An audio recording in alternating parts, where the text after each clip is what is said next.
Brigitte Fournier-Turquin, bonjour. Vous venez de présenter officiellement votre candidature aux élections législatives 2007 sous l'étiquette Europe Écologie Les Verts. Quand avez-vous pris votre décision? Alors la décision a été prise début janvier. Elle a été prise collectivement avec les personnes du parti Europe Écologie Les Verts au niveau de la Picardie.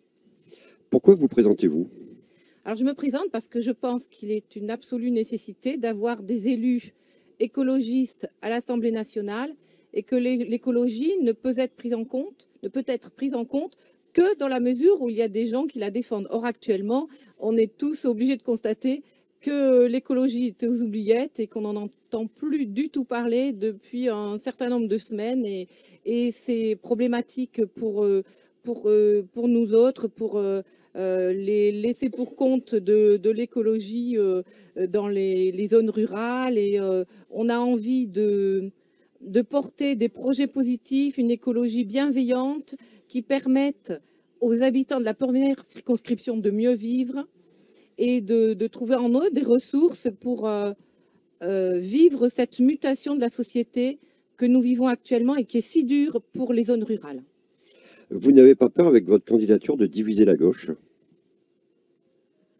Je pense qu'on peut rappeler le syndrome de Vic-sur-Aisne, où tout récemment, pour les élections départementales de 2015, il y a eu au premier tour seulement le choix entre deux binômes, un binôme Front National et un binôme Union de la Gauche, ce qui a donné lieu à un deuxième tour dès le premier tour et l'élection dès le premier tour du Front National.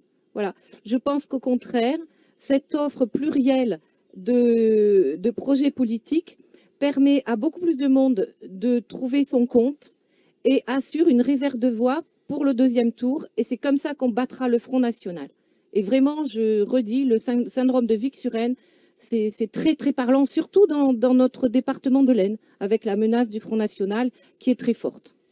Alors, si vous êtes élu, comment envisagez-vous votre mandat?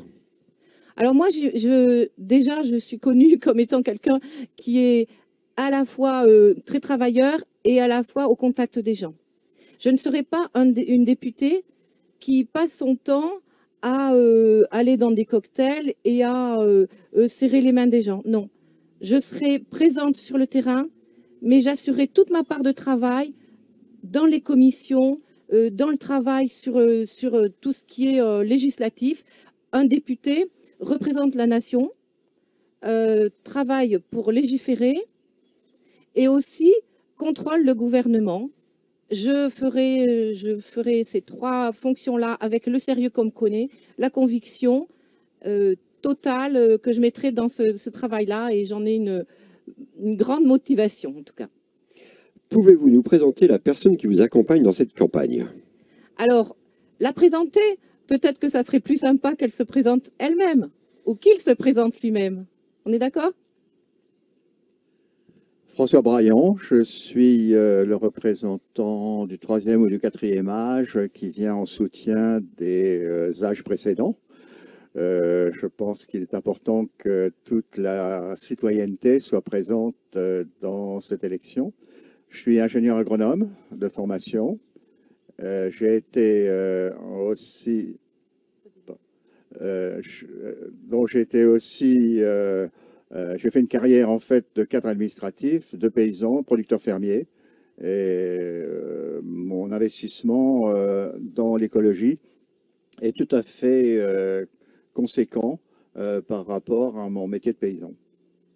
Tu as été le pionnier de la transformation sur place et des circuits courts. C'est vrai. En fait, en 92, j'ai créé un laboratoire de transformation de viande avec des collègues.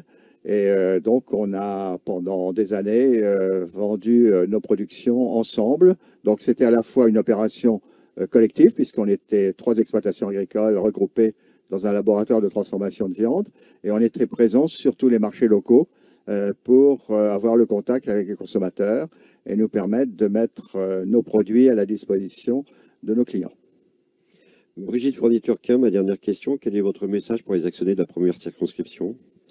Alors moi, c'est très clair, j'ai vraiment envie qu'ils se sentent bien là où ils habitent et qu'ils aient des perspectives d'avenir et qu'ils puissent se projeter dans un avenir le meilleur possible.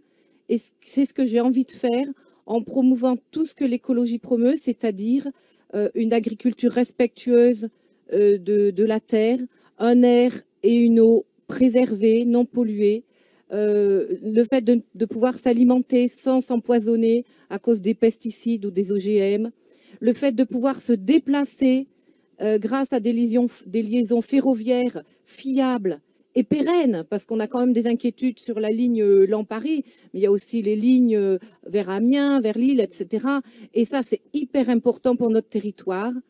Et donc, c'est vraiment ces deux axes-là que j'ai vraiment envie de porter, plus beaucoup de choses, mais en tout cas dans le sens de mieux vivre ici, une prise en compte de la santé des gens, des hôpitaux qui fonctionnent, des services publics dans les villages, et puis le tout innervé par une culture, un accès à la culture.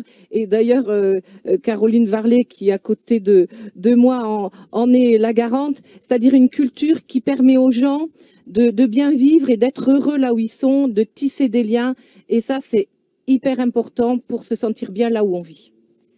Merci mesdames, merci monsieur.